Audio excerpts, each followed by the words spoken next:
Hello, hello. Today we are going to talk about my time going to TCAF in 2019 and meeting Hiromi Takashima, the author of Kaze-san. I had meant to make this video quite a while ago. As you can see, it happened on May 11th, but then I kind of forgot for a bit. But I still want to share my experience with you and some stuff, so we'll still do it now. So I've been going to TCAF, which is the Toronto Comic Arts Festival, for maybe 4 or 5 years now. It's a pretty great event. You get to meet a lot of kind of independent artists. It's becoming bigger and bigger, which has good and bad qualities, but one of the really exciting things about it is they've been able to pull really amazing manga artists as special guests. Last year there was Inio Asano, the author of Oyasumi Punpun, Dead Demon's Destruction, and other such fantastic series. I made a video, I think, at the time talking about my experience with that. But this year, I was actually considering skipping, because there was a big Melee tournament in my city on the same date. Not that I really care about the tournament too much, but a lot of my friends were visiting because of the tournament. I was like hosting some people. It seemed like a pretty good time, so I was like, well, I don't have to go this year, I don't have to go every year. But then I was looking at the event page, I saw that Takashima Sensei was coming, and it was on 10,000%, 100,000%. There was no way whatsoever that I was going to miss this chance to see her. Being such a huge fan of Kaze-san and of her work, it really just seemed like an unmissable opportunity. So it should be pretty easy. As I said, I go almost every year. I have some friends that go, so usually I just go down with them. Sometimes I stay at a friend's place, sometimes I just come back the same night. It's not that far away, it's just Toronto. Easy peasy, right? No! Wrong. I was betrayed. I was betrayed thrice! And a good chunk of this video is just going to be me talking about my various trials and tribulations actually getting there. If you want to just hear about the event itself, I'll include a timestamp in the description. But just for like emotional context, we're going to really break down everything that happened to me on the way to this event. So, the first betrayal, the schedule. This was basically all my fault. And actually all of these betrayals, to varying extents, are just 100% my fault. So when they announced that Takashima Sensei was coming, they didn't say which days of the weekend her events would be on, because TCAF runs Friday, Saturday, and Sunday. Because I have to kind of make arrangements for how I'm getting there, where I'm going to stay, etc., etc. I wanted to know as soon as possible what day or days her events would be on. So I emailed this kind of generic TCAF inbox asking, hey, do you know what's up? It wasn't on the website, but maybe could you just tell me if you know generally which days? The response was likely there'll be stuff on both days, and this matches up with like Asano last year and other high-profile guests. They usually have like a signing and a panel and maybe another signing on the next day and so on and so forth. So I started making plans to go for both days, just because I'm not really sure how the events will be split up. So I asked my friends, oh, can I stay over Saturday night, blah, blah, blah. So this is really the big mistake, is that somehow I got in my head that because I was emailing with this person back and forth, and that they had given me some information, that now I had like a connection. And that somehow I would be privy to all sorts of developments because this person would just go out of their way to tell me, which really doesn't make any sense. And that led to the next betrayal, which is the Eventbrite situation.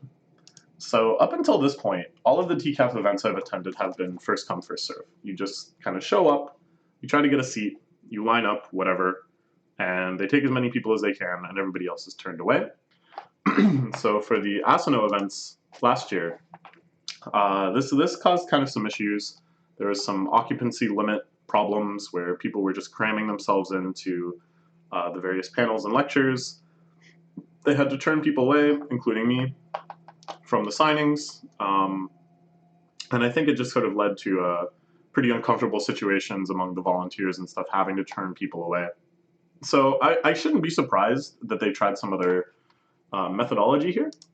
But all they did was tweet out that you needed to go to Eventbrite and reserve a free ticket for the Takashima Sensei event. They also did the same for the Junji Ito event.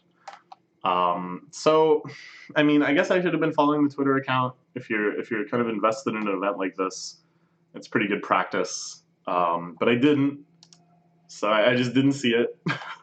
I found out about it 3 or 4 days later when it occurred to me that I had never heard back from my connection, my appointment, and I decided, oh, well, I guess I should just look and see if the schedule is up. The schedule was up, and it said, hey, go get this Eventbrite link, and I went there. Yeah, I realized I didn't really have it connect, and it was already sold out. When I went, it was just already gone. All tickets unavailable. And then they were like, okay, well, if you didn't get a ticket, there'll be a rush line, where basically once the event is about to start, for any empty seats we have left, anyone who's lined up will just get in on like a first come first served basis. It's terrified me. It just seems so shaky and unreliable, and I wasn't sure, what are the odds of actually getting in on the rush line? And am I going to go all the way to Toronto and gamble on this? Am I just going to give up? How early should I get there? Blah, blah, blah. This just really started stressing me out immediately. And then there's the third betrayal. So, desperate times call for desperate measures. I started kind of brainstorming, what else could I do here? Like, what could I do to guarantee that I would get in? And my one idea was there was a Facebook page for the event. So I thought I'll make a post begging for a ticket. And I even took a picture of all of my Takashima works as proof of my legitimacy. And I made this post that was basically like, her work has been very, very impactful on me. I'm like a super fan. I'm going to be so distraught if I miss this opportunity. Could someone please transfer me their ticket? And I kind of thought this might work because the tickets were free. And I think a lot of people might have just picked them up on spec, like, well, maybe I'll go to this. I might as well get a ticket if they're available. And I don't know. I think under similar circumstances, I would give someone my ticket to such a thing if it seemed like they were a much more diehard fan than me. So I was like cautiously optimistic. I felt very kind of pathetic and desperate doing this, and of course very foolish that I had just missed the initial ticket release. But I went for it. But discussion posts on the Facebook event required admin approval. Not just anyone could post. You posted it, and it said, all right, pending admin approval. And they never approved it. So this route was cut off to me. This is the picture I took. You can see we got some volumes in Japanese, we got the OVA, we got all the English volumes, we got 2 doujinshis and a little bonus pamphlet doujinshi. So it's like, come on, like you see this, you see your ticket, you're like, I don't even know who this lady is. I've never read her manga in my life.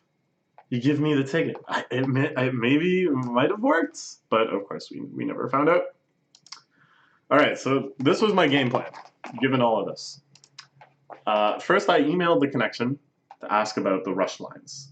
And even here, I'll admit, I had some desperate, pathetic hope that they would be like, oh, this is the person that emailed us like a long time ago asking about the schedule, like right after she was announced to be coming. They must really, really want to go.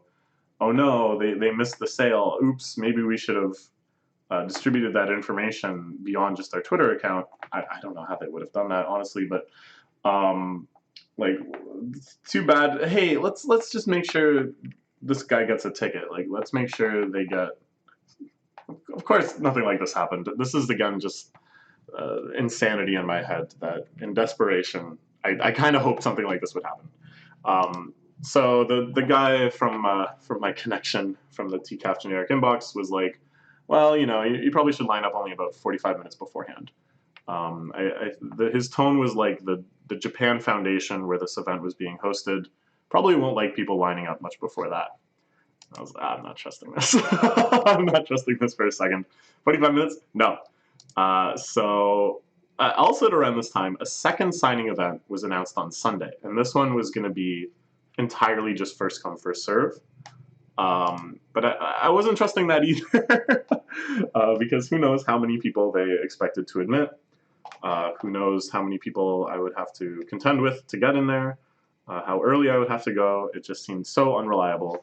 And plus, like, I really wanted to see the panel. Like, the signing is, of course, an aspect of what made the panel appealing, but I really wanted the full experience, not just getting something signed. So the other thing I wanted to do, and this was something I wanted to do for Asano too, but I didn't really have the chance and I didn't really have the Japanese skill at the time, was to write them a letter. I like the idea of actually reaching out to these artists that have had such a big impact on me and telling them that and in so many words, really trying to express my feelings. So I did it. I grinded away at it. It was pretty tough, and I'm sure it has all sorts of grammatical errors and other mistakes. But I think I was able to convey what I wanted to convey, my honest feelings, in a way that I hope is somewhat comprehensible to her if she tries her best. I thought about asking my friends for help, like my friends that are much more expert in Japanese, but it didn't really feel right to do so. Like I kind of like the idea of it just being based on my own Japanese skill, based on how far I personally had gotten. So I tried it and I took the plunge. But at this point, given that I had done that, I felt really committed. Like, I'm going to get in and see her no matter what. My plan was to take in one of her first doujinshi. This is Chocolate to Kaze-san, a pre-serialization doujinshi that she wrote. I think around the time when the series was first kind of being brainstormed by her and her editor, and released it at Comic-Con. Thought that would be pretty cool.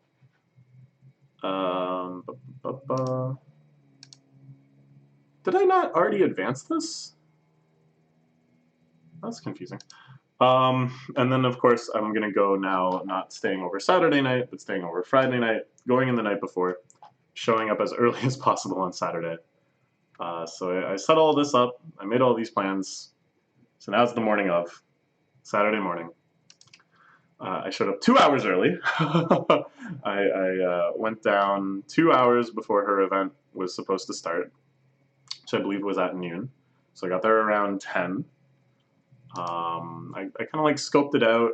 I saw that the Japan Foundation was in like a large suite of office building type things, the doors to which were closed.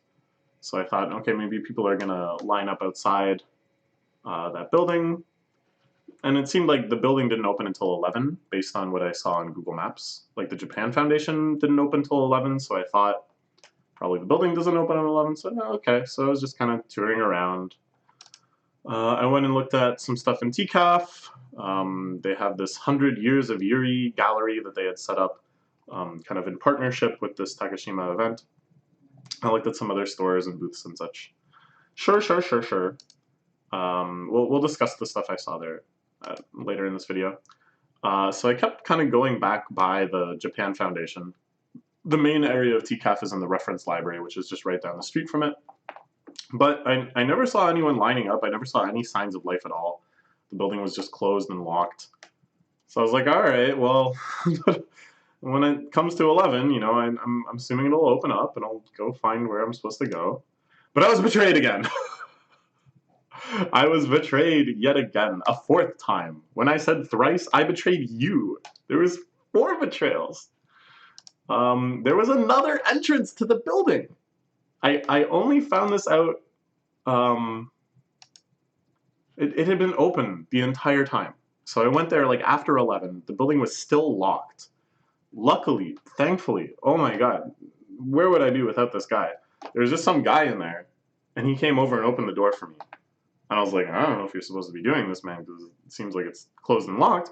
But when I went in there, I could see there was like a bunch of other people, and that there was like this entire other entrance to it that connected to, I'm pretty sure, like the subway station. So it's like I went out of the subway station, outside, went around to this locked door. I was like, well, but I could have just stayed inside the subway station, gone like upstairs into the office complex, and gone like straight to the Japan Foundation. So I was like, oh my god, like, so I finally got there to the Japan Foundation, and there was 13 people ahead of me. And I was thinking, like, oh god, like, I don't even know if there's going to be any spots. Could there really be 13 spots? So I'm flipping out. Oh, I forgot to put animation. I'm always forgetting to put animations. Anyways, we'll just go through these. So the rush line kept getting longer and longer. I was situated, as I said, in the 14th slot. I felt this really bad anxiety and this terrible kind of dichotomy formed within me where people presenting as feminine, I thought, were more deserving to be there. That it was better for Yuri if we can shake the conception that Yuri is a genre for straight men, that it's primarily pornographic and titillating, that it's fetishizing lesbian relationships, because it's none of that. We, like, what I call Yuri, what we talk about on this channel, what I really love is none of those things. So I felt like the fact that I was there, that I was dragging this reputation away, I felt bad. And then other people who were presenting as masculine, like me, were unworthy of being there. So I also resented that they were there. But then I knew that I just was resentable on outside appearances. I was just as unworthy, you know, from an external perspective. So that made me feel even worse. So either way, anyone I saw just made me feel bad. Watching people that had tickets and went in felt really painful because, you know, they were taking a spot that otherwise would go to a rush line. So every time they showed up, I was just like, no, go away, go away. But also people coming in behind me in the rush line felt really awful too, because it's like, are there going to be spots for them? Like, even if there's a spot for me, is there a spot for that person back there?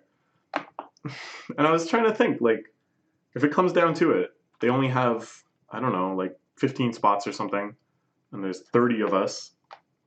Is there something that would make me give my spot to someone behind me? What would I say to someone in front of me if there was less than 13 spots to try to convince them to give a spot to me? It was just bad. My mind was just all over the place. I was trying to calm myself down by practicing kanji, but I really couldn't get into it. I was like so flustered. I had come so far. I was so close. The event was going to be taking place like right on the other side of the wall that I was lined up alongside.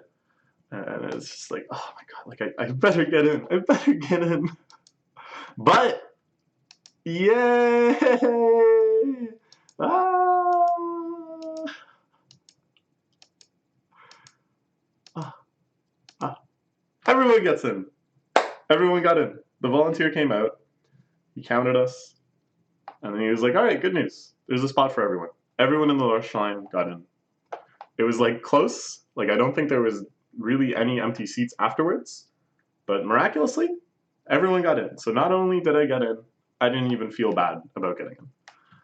Relief was just flooding through my body. I was probably so pumped full of cortisol, the stress hormone. And then it's just like a switch is flipped, and all of that cortisone immediately dissolves into that kind of like weird, exhausting dopamine where you're just like, oh god, oh thank god. And I mean, like, I don't know, I'm not trying to act like this was like a life or death situation or anything like that, but like once you had put in all this effort, like once I had written the letter, once I had bussed all the way to Toronto, I had done this and that and all these other things, and I'd come so close. It had worked itself up in my mind. I really probably, if there was yet another betrayal, if I couldn't have gotten in or something, I don't know. I think I would have broken down. I mean, I almost cried getting in. I really came close to crying just from relief and happiness when I got in. I think if I hadn't been able to get in, it would have been a lot of crying probably. I just kept thanking all the volunteer staff. Oh, thank you so much. Thank you so much. It's like, I mean, great. Yeah, they're volunteering. They are worthy of praise and thanks. But like, I don't know. I just felt like all of this happiness and relief flooding through my body. Like I had to just thank someone to that depth. And they're like, all right. So now we'll talk about the event itself. After 20 minutes of slow burn anxiety, we made it in. There was no pictures, so I didn't take any pictures. You won't see any pictures from there. That's fine. It's not that sort of event. The first part was an interview done by Erica Friedman of YuriCon. If you haven't heard of this site, check it out. It takes a very literary and scholarly look at Yuri as a genre. They have some really cool essays. I highly recommend it. It's something very in line with how I want to treat Yuri as a genre, not just in their specific beliefs, but just in how important they find it as a genre and how wonderful they see it as a real artistic genre. Anyways, yeah, she's a real true scholar of Yuri. It makes me very happy when you guys refer to me as a Yuri expert or a Yuri scholar or anything like that, but I dine to her expertise in this case. Afterwards, there was an open Q&A. At first, Sensei seemed a little nervous, a little overwhelmed maybe. It was a room of, I guess, about 80 people. And I expect that she probably hasn't spoken in front of audiences this large that often. Certainly not in the West, I don't think she has. So to see all of these foreigners gawking at her and smiling and clapping, and I think it's reasonable that she was a little flustered at first. But then she kind of got into the rhythm of it, and she really started to enjoy herself, and that just made me so happy to see. Really, really wonderful. In the background, there was a projector showing a loop of various Kaze-san media, different cover pages and fan art. Well, not fan art, but like non-manga art done by Takashima sensei and so on and so forth. My favorite was this picture of Kaze wearing a suit, and she's holding up the sign where the guy was announcing that the new Aero was being called Reiwa. She's holding up one that says Yuri. I really, really liked it. I actually looked for it all over to include it as an example in this slideshow, but I couldn't find it. So if anybody out there has a suggestion on how they could find this, I'd love to see it again. It was so cute. Can't find it now. Yeah. So here's some things I can remember from the panel and the Q&A. I kind of took some notes on my phone afterwards. I wish I had done more. This one really stuck out to me. There was a conversation about how she got started in manga, and she said she got her start making BL doujinshi. Boys love male-on-male doujinshi. Her favorite series, doujinshi of, was Neon Genesis Evangelion, focusing on the Shinji Kaworu pairing. A-okay with me? That's OTP in my book. She always wanted to do Yuri. She was always mostly interested in lesbian romance. But she was kind of discouraged by the fact that the audience for Yuri is much, much smaller than it is for BL. That there wasn't really that many opportunities at the time to kind of advance in popularity in her career by drawing Yuri. So when Hirari, the Yuri anthology, reached out to her and to give her a chance to debut a series, she was very happy with that. She was very excited. I think it just starts as a one-shot, right? In one of the volumes in the back, she's talking about how at first she was just going to write a series of one-shots, and then she just asked the editors, like, oh, can I just do a continuation of that Kaze-san story? And they were like, sure, and here we are today. She's motivated when she draws by just wanting to see more of Kaze-san's coolness, which I thought was really great. That she really loves her characters and loves kind of seeing them grow and develop, and the fact that she can draw someone like Kaze-san who is like cool to her, you know, that even though she sees herself as like very separate, I think, from that sort of coolness, she still can draw it and appreciate it and want to keep drawing it. I think that's really wonderful, and I think that speaks to some of this really kind of creative, transformative potential in art and self-expression, you know, that you can create the things that are impossible for you to be and still get that feeling. Okay, but this is a huge tangent. Someone asked for advice as an aspiring mangaka. and she was very excited to field this question. Her recommendation was that he follow his own personal sense of moe. She used that word specifically, moe. And I think this is very true. I think all of the artists that we see that are very prolific and successful, deep down, it's that they're satisfying that really burning feeling inside of them, that they want to connect deeply with the characters that they're making and with the personalities that they're developing and things like that. Then she put him on the spot and was like, all right, so what is your personal moe? And I think she was hoping that he would give her like a straightforward, honest answer, and that they could kind of discuss how perhaps to turn that into manga. But of course, he was just like very embarrassed, and didn't didn't really want to talk about his own moe, and it was like pretty funny. I didn't really know how to interpret it. I'm not sure if she knew that this was kind of an embarrassing question to ask, but it was pretty funny. Everyone was laughing. Then later, someone asked what was her personal moe, and she talked about, first in the context of like BL doujinshi, but you could also very easily extrapolate it to Kaze-san, that you have kind of like a cool, larger character, and then a smaller, cute character. And it's like, yeah, that's a pretty good formula. Some more things I can remember. I asked the question, I asked what moment she was happiest with or proudest of in the series. She said the kiss at the bus station. So this is at the end of chapter 9, which is in volume 2, if you want to go grab your own copies and check it out. It's pretty awesome. I reread it after hearing that answer. There's like a lot of kind of textless pages and some really awesome cinematic, there we go, very dynamic and cinematic paneling, which is something of course I just love in her work in general. So I thought that was pretty cool. I got to find out that. People asked her about LGBT issues in Japan. Japan, as we know, is a largely conservative country in social areas. I don't really want to get into the details of it. You can just like Wikipedia that. But I was quite curious to see kind of how she saw it changing. She said that attitudes do seem to be shifting in younger generations, which I found very encouraging. And she had this quote that I thought was great about, of course, this is a translation by the translator. I couldn't really hear what she said in Japanese or anything, but she said it's more people are realizing that it's not about who is loving, but about the love itself. And I thought that was really a wonderful way to think of it, and really wonderfully put. Someone asked about imposter syndrome, which is, of course, something that really plagues my generation and a lot of people working in creative industries or very kind of like high skill industries, where basically you're constantly paranoid that you are a fraud, that you are not actually good at it, at what you're doing, that you've somehow just tricked everyone into thinking that you can do it, and that someday you're going to be exposed. It's a really, really awful feeling.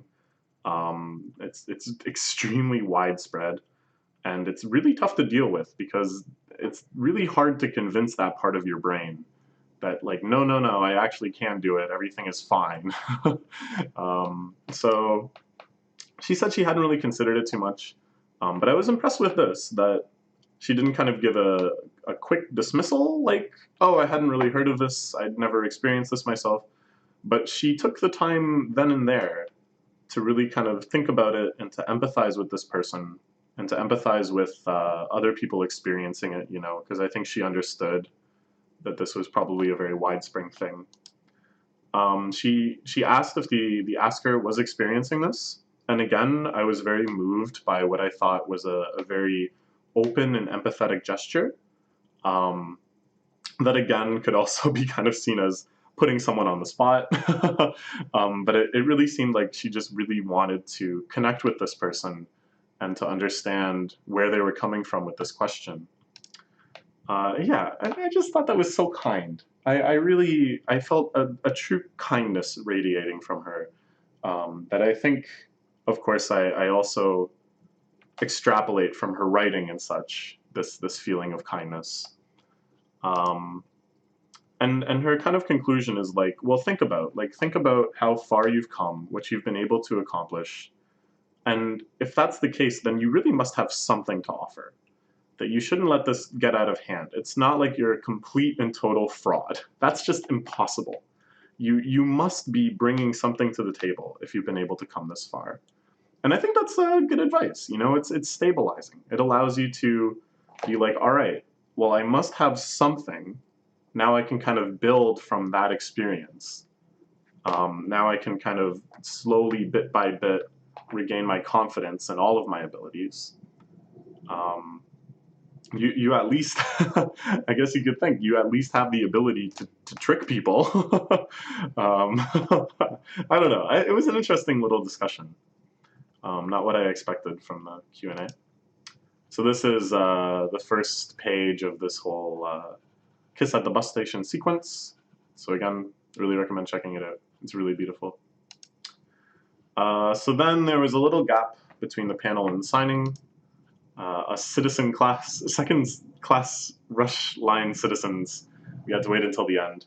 I guess they were a little paranoid about time concerns, so they wanted to make sure anyone who actually had a ticket got their things signed first, and then it would be, you know, however much time was left for everyone else.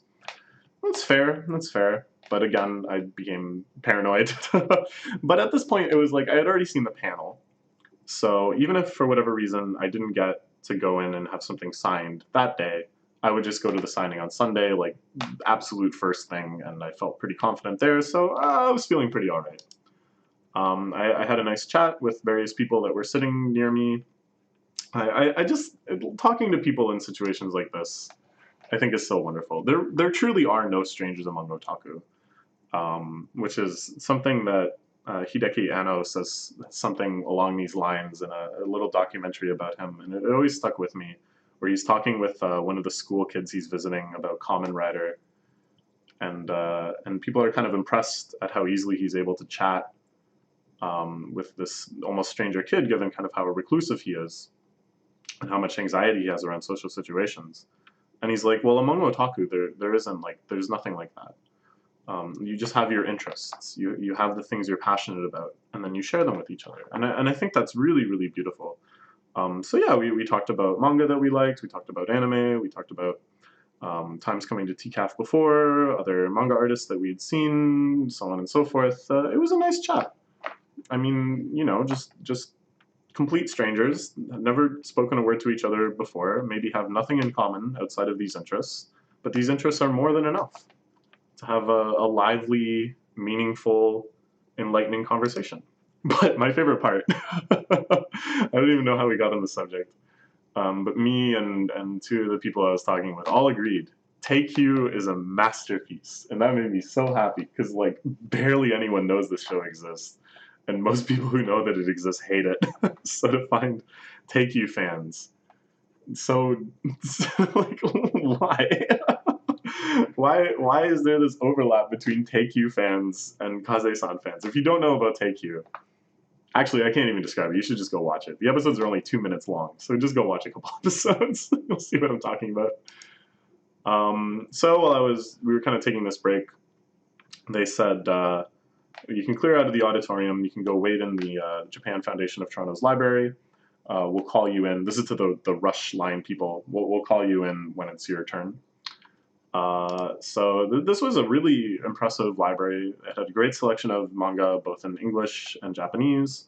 There was tons and tons of art books of Japanese artists, books about Japan written both in English and Japanese, but like sociographic intrigue, but you know, like books about Japan and stuff. Those all seem quite interesting. I really highly recommend, if you're in Toronto, just kind of look up when it's open to the public and go check it out. There's a ton of really cool stuff there. And I read some Sangatsu no Lion in Japanese. They had the full collection of that.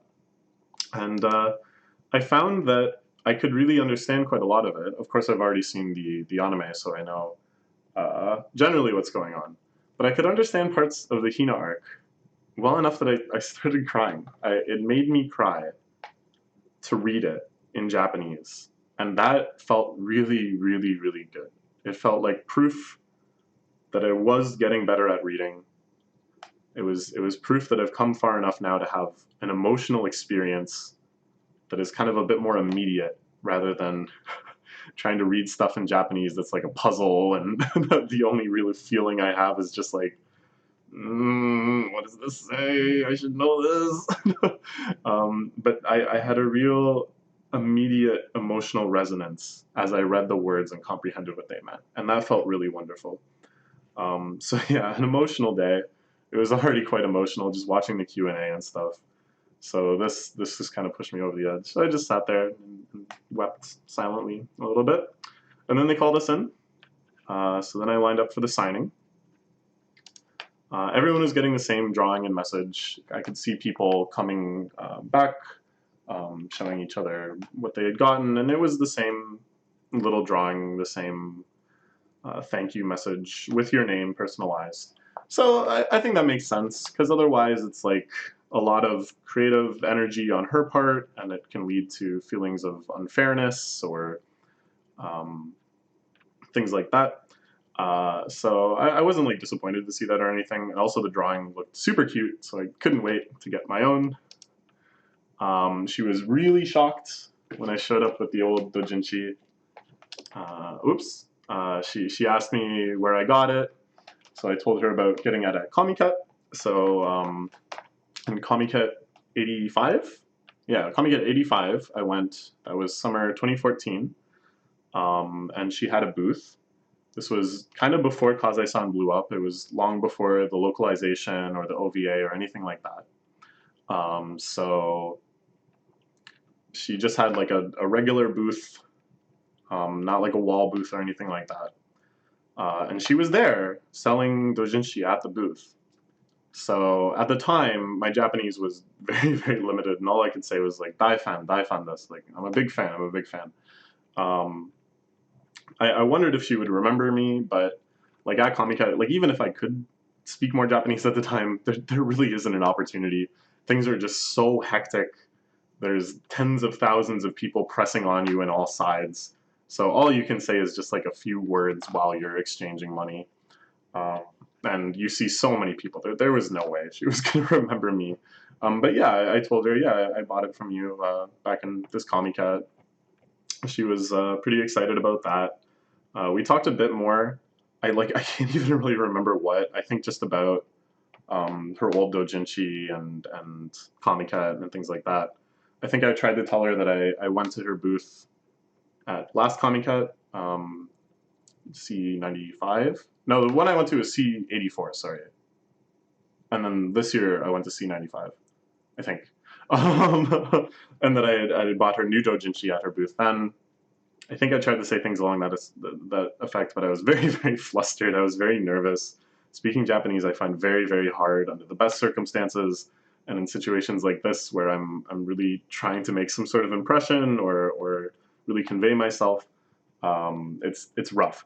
But I had the letter, so I didn't feel too bad because I knew I had the letter, and that in the letter I had taken the time and really written out how I felt. So I gave that to her. She had a little stack of letters she had received. So that made me really happy. I'm sure that'll make her happy to look through those. And it made me feel less awkward about giving her one in the first place because I wasn't sure if that was even like a thing.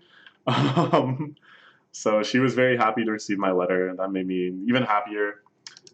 We shook hands for a while. We just kept thanking each other profusely. I was thanking her in Japanese, and she was thanking me in English. It felt great. It felt really meaningful. I was just so happy. I really felt like we had made some small connection out of all the hundreds of people she met that weekend. I hope in some way. I don't know. She certainly has made a huge impact on me, and that's enough. But it was nice to feel like she understood that, at least. That in the moment she really understood that I was the Hontoni Dai fan. So yeah, I was extremely happy. I was so like just bursting with happiness when I walked away with my signed copy. Here, I'll show you my signed copy. It's a good opportunity.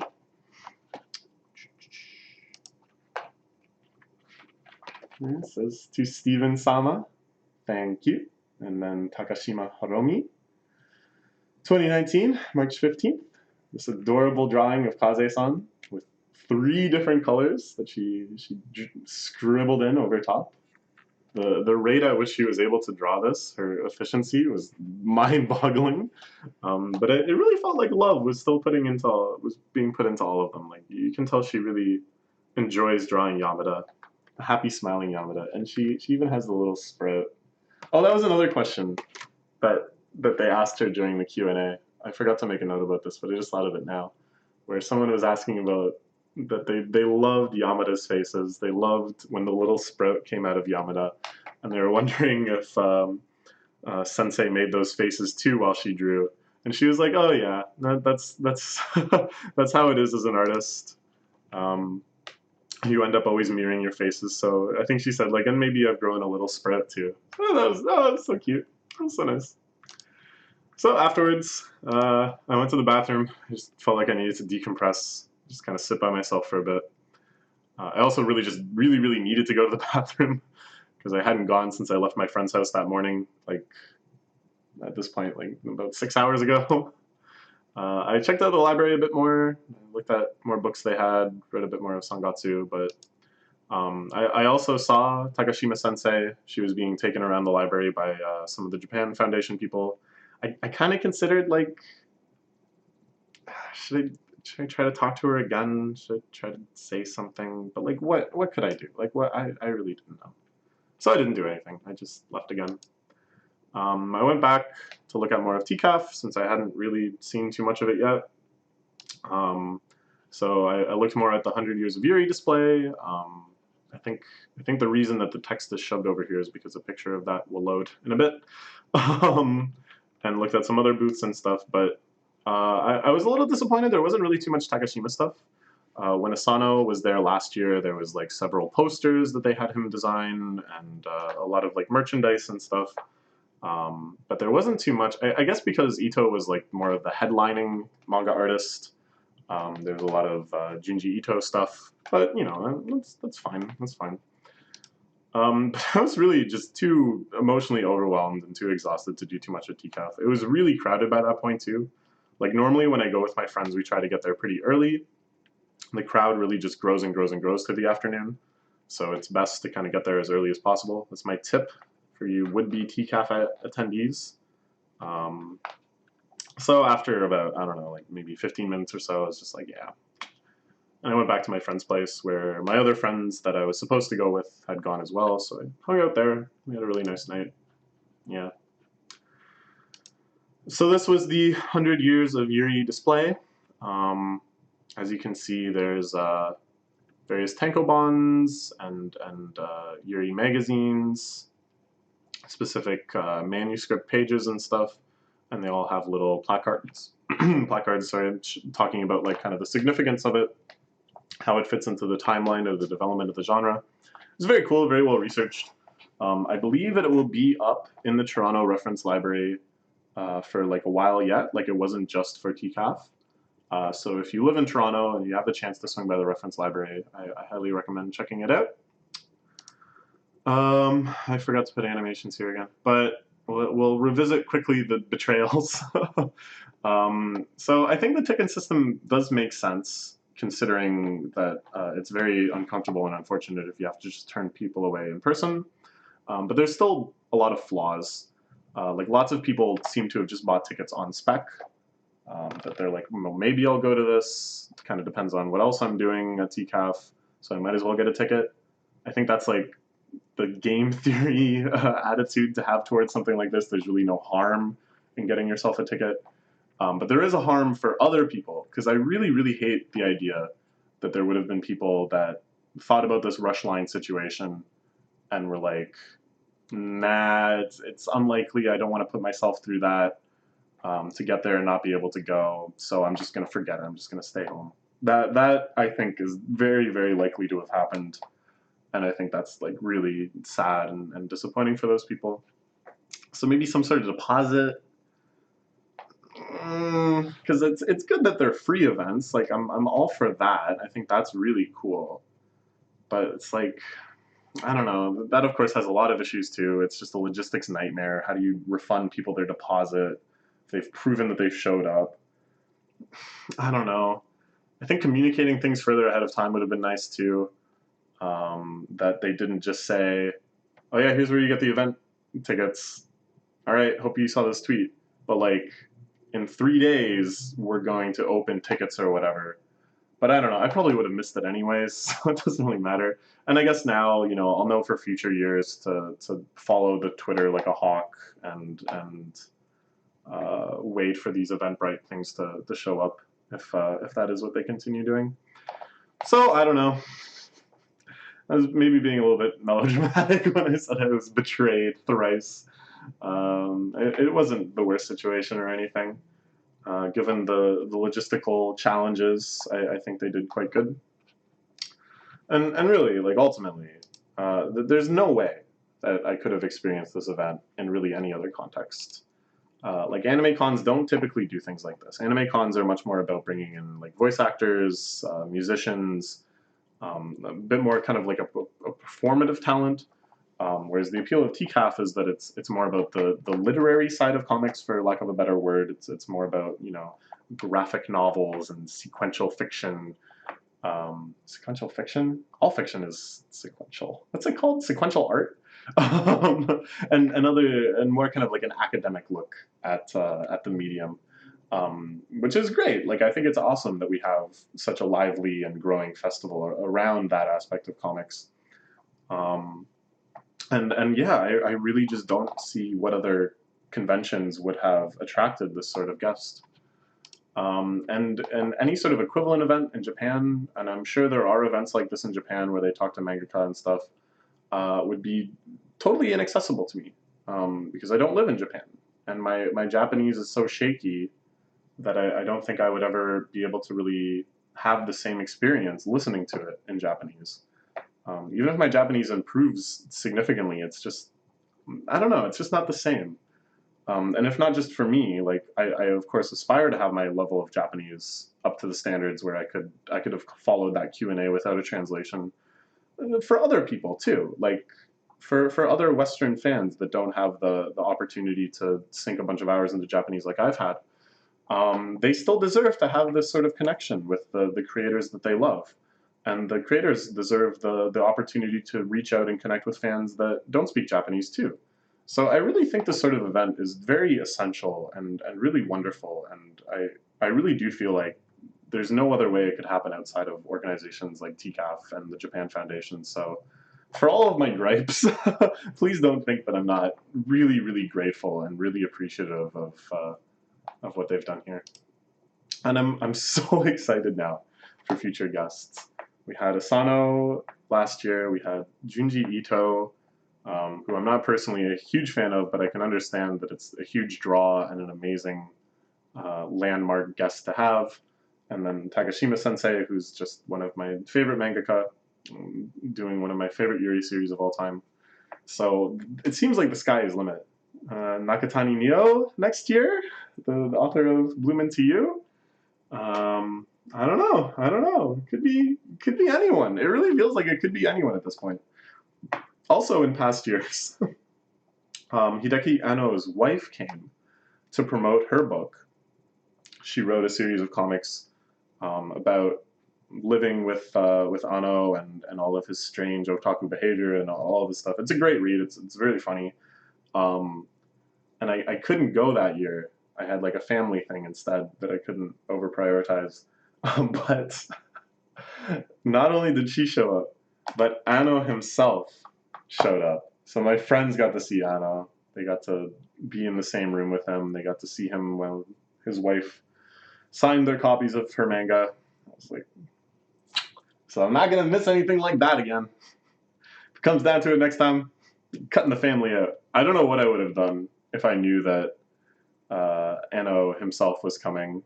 And I probably would have tried a lot harder to get out of the family thing. No offense to my family. It was really, truly a miraculous day. It felt like, some things had gone wrong, but in the end, all of the things that mattered went right, back to back to back to back. And all of the things that I wasn't really sure how they would go turned out more wonderfully than I could have imagined. And I just had such a barrage of wonderful emotional experiences that more than 180 all of the stress and anxiety I had around this beforehand. It just felt like yeah, just like the seasons had changed. Like suddenly I was just deep into the true warmth and happiness of spring and beyond.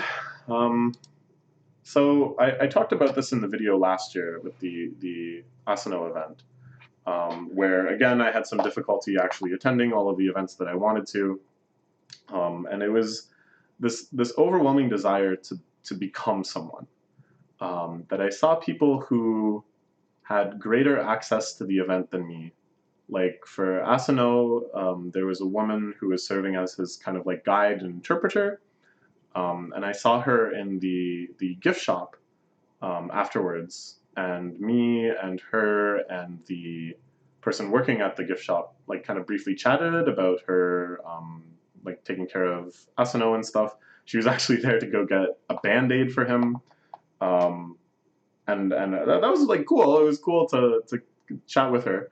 But I was overcome with envy. My envy was just like, oh, I wish I was you. I wish I was you so much. Like, what a cool position to be in. What an amazing way to kind of situate yourself within this community and have these opportunities. I was just like, please, please, I want to become someone like this. And this time I felt similarly towards Erica Friedman, um, whom I respect a lot for her scholarship in Yuri and such. And it's like, yeah, like me too. Like I want to have that level of respect and that level of notoriety, such that I could be the one hosting the interview, or at the very least, I wanted to have like a real connection. I wanted to be notable such that people at TCAF would be like, oh, we gotta make sure that Keatsta can come. He'll probably make a video about this or something. And this kind of made me feel a little small and pathetic to kind of acknowledge that I had these really selfish goals of, you know, becoming a big shot that can get VIP treatment or whatever. But I really wanted to. Like I really do. I think that would make me so happy that it would dissolve all of this stress and anxiety around the situation, and I would be able to go in with confidence, knowing like I'm a part of this. I'm not on the outside of this, but I'm a part of this now. So my goals, you know, there's things I can do. Like if I improve at Japanese, I think that alone is something. Like if I could have actually spoken fluently with Sensei, and carried on an actual conversation with her, that would have felt really wonderful. Like that would have much better made use of what opportunities I was given, and to make real connections. I don't know how. I have no idea how. I did chat with Erica Friedman very briefly after the Q&A. She thanked me for my question. I thanked her for hosting the interview and said, I really like your work online. She was happy with that. We talked a bit about the 100 Years of Yuri shirt she had, which you can buy on YuriCon. You know, I was like, okay, this is good.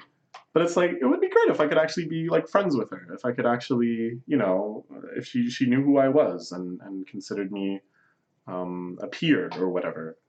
Or if I knew people that worked at the Japan Foundation of Toronto, like if I somehow had some sort of insider status or something. Like I don't know how this is possible at all. But there are people that do have these sort of connections, and I want to be one. But I did feel like I got a bit closer. That if in the Asano event I was standing far outside the window and looking in and wondering what it would be like to be inside. This time I was inside and I was just not talking to anyone. But I was a little closer. I was a little closer. Just bit by bit we'll get closer. This time I made it to all the events. As I said with the Asano one, there was a few that I showed up too late and they were already over full. This time I made it to all of them. I wrote and I delivered the letter. I'm very proud of myself there. It was scary. It was tough. It was a test of my Japanese abilities, and in many ways I'm sure I failed, but I did it. I gave her something, so that was good. So all I can really do is just inch closer and closer, just keep working at the things I'm working at, making videos, learning Japanese, going to things like this, trying to reach out to people, and you know, hopefully bit by bit, we'll just get closer and closer. It's not about necessarily getting here. It's not about ever being up on the stage myself necessarily. It's just about feeling like I'm getting closer. And if I make it, that'll feel miraculous. It'll feel like the stars have aligned and blessed me, and I'll just be so overwhelmingly happy. But until then, I'm basically at the mercy of everything. I have no real power or agency. I just kind of throw myself into it and hope for the best. And yet, miraculously, I make it regardless. And key here is that I want to relate this sort of feeling that no matter how far I come, it still is with this feeling of being blessed, of things being okay in the end, of things working out, whether it's big things or small things or whatever. It's just that same feeling of like, okay, it's happening. Like good things can happen. It makes me feel hope, and that's really, yeah, that's what I need. You need to live in hope. Okay, I think that's it. Yeah, that's it. that's all I wanted to say. I had a wonderful time. I can't wait to see who's coming next year. I highly recommend this event, TCAF, to basically anyone who would watch this video. If you've watched 56 minutes of me talking about it, then you'll probably have a good time going there too. So yeah, that's all for now. Bye bye.